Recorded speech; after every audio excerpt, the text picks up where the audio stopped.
We're now on President Trump's visit to France to commemorate the 100th anniversary of the end of World War I. During a speech in Paris on Sunday, the president of France took an implicit dig at President Trump, who recently called himself a nationalist. President Emmanuel Macron rebuked nationalism, calling it a betrayal of patriotism and warning against old demons coming back to wreak chaos and death. Here in the U.S., there are signs that President Trump's nationalist view is in fact inspiring white supremacists and other fringe groups who spread hate. More on that right now from CNN's Sara Sidner. It was a meme for the midterms on a website visited more than 2.5 million times a month.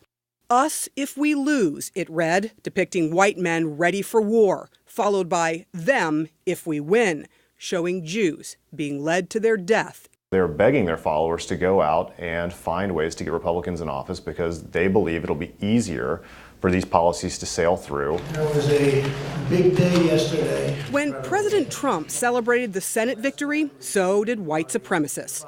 This changed history, neo-Nazi Andrew Anglin said on his site, The Daily Stormer, which is the most widely read neo-Nazi website in America. This is a race war, period.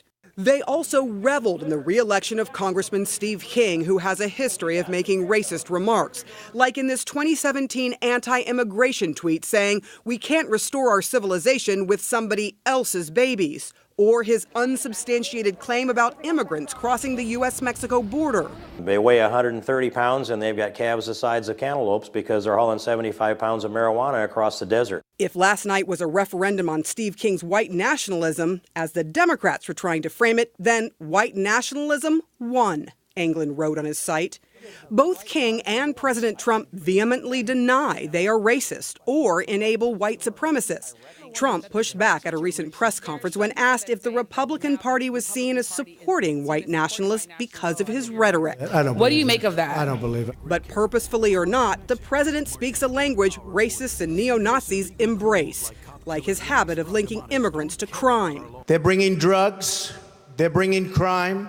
They're rapists. The Government Accountability Office says right-wing extremists are responsible for the vast majority of deadly terror attacks in the U.S. since 9/11. I was involved in the movement at the very dawn of the internet. Tony McAleer is a former skinhead. He says white supremacists look for any sign of approval from politicians in power. The whole goal of people like me back in the day was to mainstream the idea. It doesn't take an overt slur for these individuals to basically become emboldened.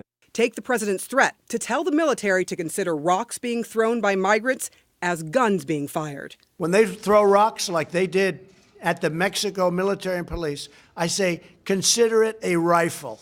Those comments cheered online by racist trolls. Hopefully they throw stones, they write. The Daily Stormer's webmaster, Andrew Arnheimer, is clear about their purpose. We are trying to make a racist army. White nationalists swooned at how the president described himself. And I am a nationalist. Translation, he's one of us. It doesn't mean necessarily that he's saying that. It's just that he hasn't said anything to convince them that he disagrees with them. Critics of Trump's rhetoric believe his reluctance to rein in the radical side of his base has only empowered them. Their hateful agenda gaining speed. Sara Sidner, CNN, New York.